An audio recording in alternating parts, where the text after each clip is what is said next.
Panamá se ha convertido en uno de los nuevos epicentros de la lucha de clases en América Latina. Desde el lunes 6 de mayo, trabajadores organizados han iniciado una huelga sectorial indefinida. Al frente está el poderoso sindicato de la construcción, Suntrax, con miles de obreros paralizando obras en todo el país. Pero la lucha no se limita a los trabajadores de la construcción. También hay docentes, médicos, enfermeras y movimientos campesinos movilizados. ¿Qué los une? La oposición frontal a una reforma neoliberal que pretende liquidar el sistema de pensiones y salud pública. El régimen ha respondido como lo hacen todos los regímenes al servicio del capital. Con represión brutal. El dirigente sindical Saúl Méndez fue detenido y criminalizado por sumar más trabajadores a la lucha. Pero su arresto no amedrenta al movimiento. Se mantiene la indignación popular. Lo que está en juego no es solo una reforma, sino el modelo económico mismo impuesto por el imperialismo y la oligarquía panameña. Panamá está viviendo un momento decisivo, que podría marcar un antes y un después en la conciencia de millones. ¿Estamos ante una simple protesta o ante el inicio de una crisis del régimen burgués panameño? Origen del conflicto y contexto neoliberal. Para entender la huelga actual, hay que mirar atrás. Todo se agrava tras décadas de políticas neoliberales impuestas desde la invasión estadounidense de 1989.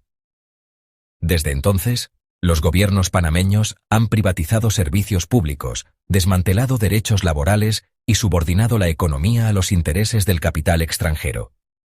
La reciente reforma a la Caja de Seguro Social es solo el último capítulo. Elimina el sistema solidario y abre la puerta a la capitalización privada. Esta medida fue impuesta sin consultar a los gremios ni a la población, pese a las múltiples propuestas alternativas presentadas por al menos 11 organizaciones. El gobierno de Mulino, sin partido propio y respaldado por los votos heredados de Martinelli, gobierna para los empresarios y contra el pueblo trabajador. En este contexto, la huelga no es un hecho aislado. Es la respuesta organizada de la clase trabajadora frente a un modelo que solo ofrece miseria, saqueo y represión. ¿Quiénes están en lucha y quiénes van a la vanguardia? La huelga ha sido encabezada por el combativo Sindicato Único Nacional de Trabajadores de la Construcción y Similares, Suntrax. Este sindicato ha demostrado una capacidad de movilización nacional, articulación política y firmeza frente a la represión. Los docentes también se han sumado masivamente, paralizando escuelas a pesar de las órdenes del Ministerio de Educación. La unidad entre trabajadores manuales e intelectuales fortalece la legitimidad de la huelga y eleva su alcance. A la lucha se han sumado también profesionales de la salud, agrupados en AMOAX. Su acción pone el foco en la salud como derecho y no como mercancía. El gremio de enfermeras, organizado en la ANEP, también ha salido a las calles con piquetes y marchas. Anuncian la posibilidad de un paro nacional si el gobierno no responde a las demandas populares. Estos sectores han mostrado disposición de lucha, claridad política y rechazo a los chantajes mediáticos. Son ellos quienes marcan el ritmo y la agenda del conflicto, frente a una dirigencia política corrupta y subordinada al capital.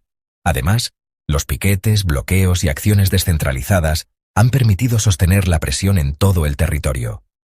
La unidad obrera popular que emerge desde abajo está demostrando una madurez política creciente. Y en esa unidad combativa, Suntrax juega el papel de vanguardia consciente, articulando demandas sectoriales con una perspectiva nacional. ¿Cuáles son las demandas y qué expresan?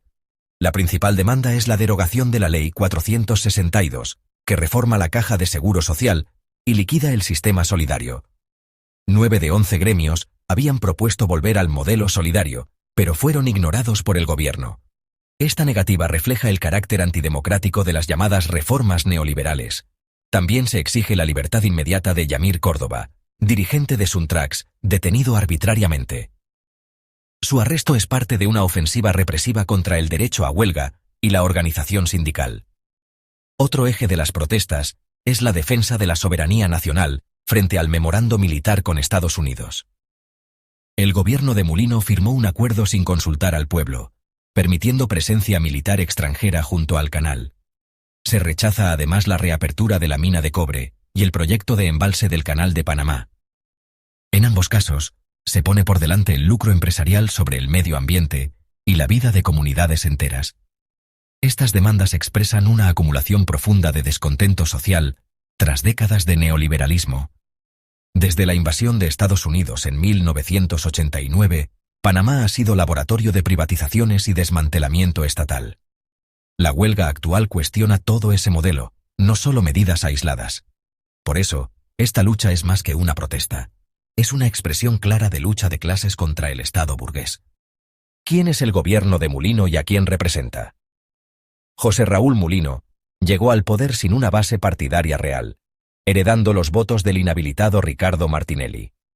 Su gobierno es una continuación directa del proyecto empresarial, ligado a grandes capitales y al poder mediático. Representa los intereses de la oligarquía panameña y de las transnacionales, no del pueblo trabajador. Mulino ha profundizado la represión y el autoritarismo, utilizando al Ministerio Público como brazo político. El acuerdo militar con Estados Unidos y la criminalización de la huelga revelan su papel como agente del imperialismo. Su prioridad es garantizar la ganancia del capital a costa de la salud, la soberanía y los derechos sociales. Por eso, el gobierno de Mulino es percibido como ilegítimo por amplios sectores populares que hoy están en lucha. El papel de Estados Unidos e intereses imperialistas.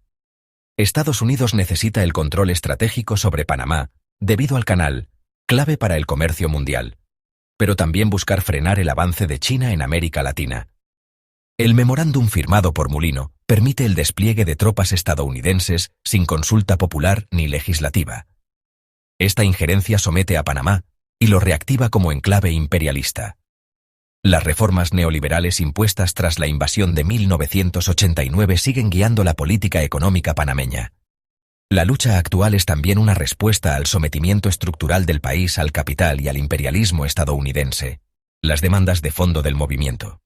Los sectores en lucha exigen la derogación de la Ley 462 y el regreso al sistema solidario de seguridad social. Reclaman también el respeto al derecho a huelga y el cese de la persecución a dirigentes sindicales.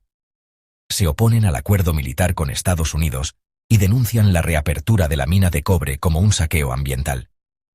Estas demandas apuntan a un enfrentamiento directo con la lógica del neoliberalismo y el poder del capital. El carácter político del conflicto. La huelga indefinida ha desbordado lo sindical y se ha convertido en una lucha política contra el gobierno proempresarial de Mulino. La falta de legitimidad del Ejecutivo, sostenido por el voto prestado del condenado Martinelli, agrava la crisis de representación. La represión estatal muestra que el régimen está dispuesto a criminalizar cualquier oposición que cuestione los intereses capitalistas.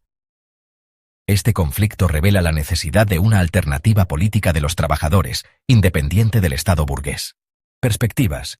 La huelga en Panamá es una expresión clara de la lucha de clases, donde los trabajadores defienden sus derechos frente a un gobierno burgués. La creciente movilización popular contra las reformas neoliberales abre la posibilidad de luchar por un genuino programa proletario. La represión y la falta de diálogo del gobierno indican que el conflicto puede escalar aún más. El movimiento debe mantenerse unido y ampliar su base de apoyo, extendiendo la lucha a todos los sectores y aplicando un programa marxista. Porque el marxismo son las ideas de la clase trabajadora. En última instancia, esta lucha podría ser un punto de inflexión en la política panameña, abriendo el camino hacia la revolución socialista.